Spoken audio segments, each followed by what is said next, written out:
Episode की starting में हम देखते हैं जियो यान और मिस्टर हैन फैन में लड़ाई चल रही होती है। मिस्टर हैन फैन जियो यान को एक खींच के लात मारते हैं तो वो वहाँ पे दूर जाके गिर जाता है और उसके मुंह से भी काफ़ी ज़्यादा खून आने लग जाता है। तो मिस्टर हैन फैन बोलते हैं, अगर तुम चाहो तो मैं तुम्हें जिंदा छोड़ सकता हूँ, अगर तुम मुझे बता दो कि ग्रैंड और मास्टर को तुमने कहाँ छुपा के रखा है। मगर जियो यान उन्हें कोई रिप्लाई नहीं देता। तो मिस्टर हैन फैन बोलते हैं कि तुम भी अपनी माँ की तरह हो, तुम्हें पता है तुम्हारी माँ ने पूरी ज़िंदगी कुर्बान कर दी सिर्फ उस बूढ़े ग्रैंड ओल्ड मास्टर के ऊपर, और अब तुम भी ये करने वाले हो। अगर तुमने मुझे उसका पता बता दिया तो मैं तुम्हें कुछ नहीं करूँगा। जियो यान को याद आता है ग्रैंड ओल्ड मास्टर की बात। ग्रैंड ओल्ड मास्टर उसे बताते हैं कि तुम्हें पता है वो जो ट्रेजर जो तुम्हारी माँ ने बचाया था वो मेरे पास है, यहाँ पर उसे सेव रखा है मैंने, ताकि किसी गलत हाथों में वो ना चले जाए।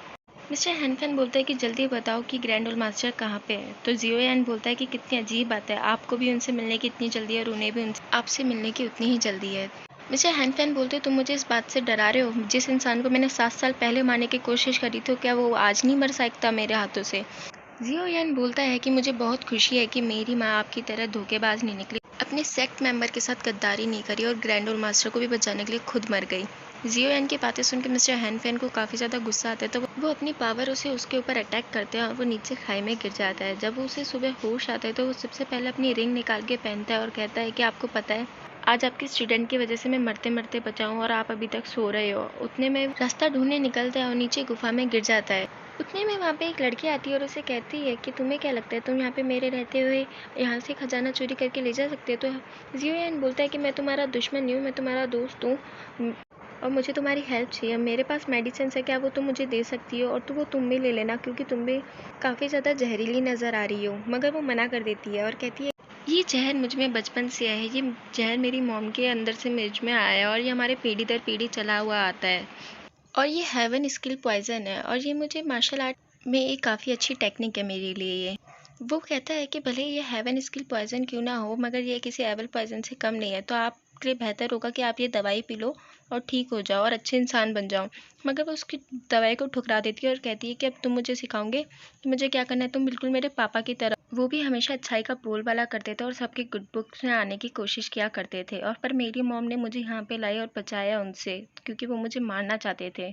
सीओ यान अभी भी अपनी दवाई लेने की कोशिश कर रहा होता है तो वो पास आती है उसके और दवाई की बोतल को दूर कर देती है। जियो यान उससे पूछता है कि आप यहाँ इस माउंटेन पे क्या कर रही हो। तो वो उसे बताती है कि मेरी मॉम मुझे छुप छुप के मार्शल आर्ट सिखाया करती थी, जब ये बात मेरे पापा को पता चली तो उन्हें बिल्कुल पसंद नहीं आया वो, और हम दोनों को छोड़ के वहाँ से चले गए। फिर मेरी मॉम भी काफ़ी ज़्यादा बीमार थी और वो मर गई, तो मैं यहाँ पे आ गई अकेले रहने ताकि मेरे आसपास कोई भी ना और मैं सिर्फ अकेली रह सकूँ। जियो यान बोलता है कि हर इंसान बुरा नहीं होता, कुछ लोग इस दुनिया में अच्छे भी होते हैं। और वो बोलती है तो अच्छा, तो तुम अच्छे इंसान हो, पहले तो ये बताओ कि तुम इतनी रात में इस माउंटेन पे यहाँ पे क्या कर रहे हो। तो वो उसे बताता है कि मैं यहाँ पे अपने स्कूल मेंबर्स के साथ में स्मैथिंग ट्रायल करने आया हुआ हूँ। जियो यान के सारे क्लासमेट जियो यान को ढूंढने बाहर आते हैं। जुनैर यारन नारायण को बोलती है कि कल रात वो तुम्हारे साथ ही गया था बाहर बात करने के लिए। वो जब भी कोई परेशानी में होता है और उसके पीछे हमेशा तुम होती हो, वो जब भी तुम्हारे साथ होता है तो पता नहीं क्यों हमेशा उसके आसपास तुम्हें मौजूद होती हो। तो वो उसे कहती है कि तुम गलत इंसान पे शक कर रही हो और मेरे साथ चलो। वो उसे वहीं लेके आती है जहाँ पे कल रात उन्होंने बात करी थी। वो उसे बताती है कि तुम ये देखो, यहाँ पे इन पेड़ पौधों की हालत देखो, इससे ये पता चल रहा है कि यहाँ पे किसी की फाइट हुई है और फाइट क्योंकि एनर्जी यूज़ करी गई है। देखो ये किस तरह जल चुके हैं। जुनैर बोलती है अगर जियो यान को कुछ भी हुआ ना तो मैं तुम्हारी फैमिली को ख़त्म कर दूंगी पूरी। उतने में लिंजो यहाँ पे आता है और उसे पटाके यहाँ से ले जाता है, कहता है कि छोड़ो, अपन लोग उसको साथ में ढूंढते हैं, लड़ाई से कुछ नहीं होगा। फिर हमें दिखाया जाता है वो लड़की जियो यान को बोलती है कि तुम्हें मरने के बाद कैसा लग रहा है। तो वो उससे पूछता है क्या मैं सच में मर चुका हूँ। तो वो कहती है कि हाँ तुम सच में मर चुके हो और अभी तुम नर्क में हो और यमराज अभी तुम्हारा हिसाब किताब करने आने वाला है। तो वो कहता है कि वाह, फिर तो तुम भी काफ़ी ज़्यादा बुरी इंसान हो। तो वो कहती है कि मैं तो बस मजाक कर रही थी। वो बताता है कि मेरा नाम जियो यान है और तुम्हारा क्या नाम है। वो अपना नाम तो नहीं बताती है, कहती है कि मैं लायन किंग की गार्ड हूँ। फिर वो उसे अंदर लायन किंग के पास ले जाती है और उसे कहती है कि तुम्हें इसका इलाज करना है, मैंने तुम्हें इसलिए ज़िंदा बचाया है क्योंकि तुमने कहा था कि तुम अपनी एनर्जी से लायन किंग का इलाज कर सकते हो। तो वो उसको चेक करता है तो वो कहता है कि मैं इसका इलाज नहीं कर सकता हूँ क्योंकि ये ज़्यादा देर जिंदा नहीं रहने वाला है, अगर मैं इसका इलाज कर भी दूँ तो। ये सुन के वो काफ़ी ज़्यादा इमोशनल हो जाती है और उसको पास जाती है और उसे कहती है कि मैं तुम्हें कुछ नहीं होने दूंगी, अगर तुम मर गए तो मैं भी मर जाऊंगी। जियोयान सोचता है कि इसका इलाज थोड़ा करना तो पड़ेगा। फिर वो अपनी एनर्जी इसके अंदर ट्रांसफ़र कर रहा होता है तो लायन किंग को थोड़ा बेटर फील होता है। वो उसे एक गिफ्ट में एक दवाई देती है, कहती है कि ये लायन किंग की तरफ से है। और ये दवाई मरे हुए इंसान को भी ज़िंदा कर सकती है। उसे वहाँ से जाने के लिए कह देती है। तो वो जियो यान उसे बोलता है कि तुम भी मेरे साथ चलो, तुम यहाँ पे अकेले क्या करोगे? अगर लायन किंग मर गया तो तुम्हारा यहाँ पे कौन ध्यान रखेगा? और मैं अकेला तुम्हें यहाँ पे इन कीड़े मकोड़ों के साथ नहीं छोड़ सकता हूँ। तो वो उससे पूछती है क्या तुम्हें अपनी गलती का पछतावा हो रहा है? तो वो कहता है कि नहीं, मेरे को कोई पछतावा नहीं हो रहा, मैं तुम्हें पसंद करने लगा हूँ। तो वो उससे पूछती है फिर तो तुम मुझसे शादी करोगे? तो वो कहते हैं कि ठीक है, मैं तुमसे शादी भी करूँगा और मैं तुम्हें तुम्हारे पापा से भी मिलवाने लेके जाऊँगा और उन्हें बताऊँगा कि तुम गंदी लड़की नहीं हो, तुम बहुत अच्छी इंसान हो। ये सुन के वो रोना चालू कर देती है। जियो यान के सारे दोस्त जियो यान को ढूंढ रहे होते हैं, उतने में अचानक से उन्हें लायन किंग की आवाज़ सुनाई देती है। तो वो सोचते हैं कि हमें जियो यान को बचाना होगा लायन किंग से, और वो अंदर चले जाते हैं। उतने में जियो यान और वो लड़की बाहर आती है और वो अपना नाम बताती है, कहती है कि मेरा नाम जियो ही है। जियो यान वापस से उन सबको स्टोरी सुनानी चालू कर देता है। कहता है कि मैंने वहाँ पे एक बहुत बड़ा डॉग देखा जिसके पास फाइट क्यू की टेक्निक थी, और उसकी फाइट क्यू की टेक्निक मेरे से काफ़ी ज़्यादा हाई थी, और वहाँ पे मेरी तबीयत भी काफ़ी ख़राब हो गई थी, इसलिए मैं अपनी हेल्प के लिए किसी को बुला नहीं पाया। और मिस्टर हैन फैन की तरफ इशारा करके बोलता है कि उस कुत्ते की हाइट लगभग मिस्टर हैन फैन की जितनी थी। मिस्टर हैन फैन उससे पूछते हैं तो कितनी अजीब बात है, उसकी हाइट मेरी जितनी थी, उसकी पावर काफ़ी ज़्यादा हाई थी, तो तुम जिंदा कैसे बच के आ गए? तो वो कहता है कि ये तो कमाल की बात है, क्योंकि वो कुत्ता थोड़ा पागल। और उतने में ही वहाँ पे एक ओल्ड ग्रैंडफादर आ गए जिन्होंने मुझे बचा लिया। रियोलिन पूछती है क्या तुम उसे जानते थे? तो वो कहता है कि नहीं, मैं उसे जानता तो नहीं था, मगर उन्होंने मुझे ये बोला कि मुझे ऐसे कुत्तों से डरने की कोई ज़रूरत नहीं, और उन्होंने कहा अगर ये कुत्ता तुम्हें वापस परेशान करेगा तो मैं उस कुत्ते को मार ही डालूंगा। अगर ये कुत्ता सुधर गया तो हो सकता है कि ये कुछ साल जी ले और ज़्यादा। वो इनडायरेक्टली ये सारी बातें मिस्टर हैंग फेंग को ही सुना रहा होता है। जुनर ये ओयान को अकेले में बुला के उससे पूछती है कि वो लड़की जो तुम्हारे पास टेंट में है वो कौन है? तो वो उसे बताता है कि मैं जब वहाँ पे गया था तो ये लड़की मुझे मिली थी और ये मेरे पीछे पड़ चुकी है। तो वो उसे कहती है कि तुम्हें पता ही तुम्हें कब से हस्बैंड हस्बैंड बोले जा रही है, क्या तुमने उससे शादी का वादा करा है? तो वो बताता है कि मैंने उसे शादी का वादा किया था, मगर मजाक में, क्योंकि मुझे बहुत ज़्यादा जल्दी थी और वो मुझे यहाँ पे आने नहीं दे रही थी, बस इसलिए मैंने ये करा। फिर वो उससे पूछती है कि अच्छा बताओ कि येरन एलन तुमसे क्या बात करने के लिए तुम्हें बाहर बुलाया था? तो वो बताता है कि वो मुझसे ब्लड सेक्ट के बारे में पूछ रही थी। तो वो कहती है कि अच्छा जब येरन एलन से बात कर रहे थे तब तुम्हें जल्दी नहीं हो रही थी? वो उसे कटाक्ष में बोलती है। तो वो छोटा सा मुंह बना के उसे सॉरी बोलना चालू कर देता है, मगर वो वहाँ से चली जाती है। कहती है कि मुझे पापा को लेटर। जियो यान जैसे ही टेंट में एंटर करता है तो जियो ही उसका माथा खा जाती है। कहती है कि वो जो तुम्हारी बहन है ना जुनैर, वो मुझे काफ़ी पसंद आई और मैं आशा करती हूँ कि मैं एक अच्छी भाभी बन पाऊंगी। जियो यान उसकी बातें सुन के काफ़ी ज़्यादा पागल होता है। तो वो उसे बक्सा दिखाता है, कहता है कि इसमें हम सामान वगैरह रखते हैं अपना, और अब इसमें तुम रहूंगी, क्योंकि अगर क्लाउड सेक्ट को तुम्हारे बारे में पता चला तो वो तुम्हें छोड़ेंगे नहीं। तो वो उससे पूछती है कि तुम तो बोल रहे थे कि अपन लोग शादी करेंगे और तुम मेरे पापा के पास चलोगे उनसे मेरी शादी के लिए हाथ मांगने। तो वो कहता है कि हाँ अपन शादी करेंगे, मैं एक स्टूडेंट हूँ तो तुम्हें यहाँ पे छुप के रहना पड़ेगा और मुझे बार बार ये हस्बैंड हस्बैंड बोलना बंद करो। उसके पीछे खड़े तीनों दोस्त काफ़ी ज़्यादा उसका मजाक उड़ाना चालू कर देते हैं, और वो जैसे तैसे कर उसे बक्से में बंद कर देता है। और वो उन तीनों को कहता है कि अगर तुमने अब ज़्यादा किया ना तो मैं बता दूंगा तुम लोगों को एक बार में। उतने में वहाँ पे यारन एलन आ जाती है, तो वो बक्स की तरफ देखते हैं और जियो यान की तरफ देखते हैं और हंसना चालू कर देते हैं और वहाँ से निकल जाते हैं।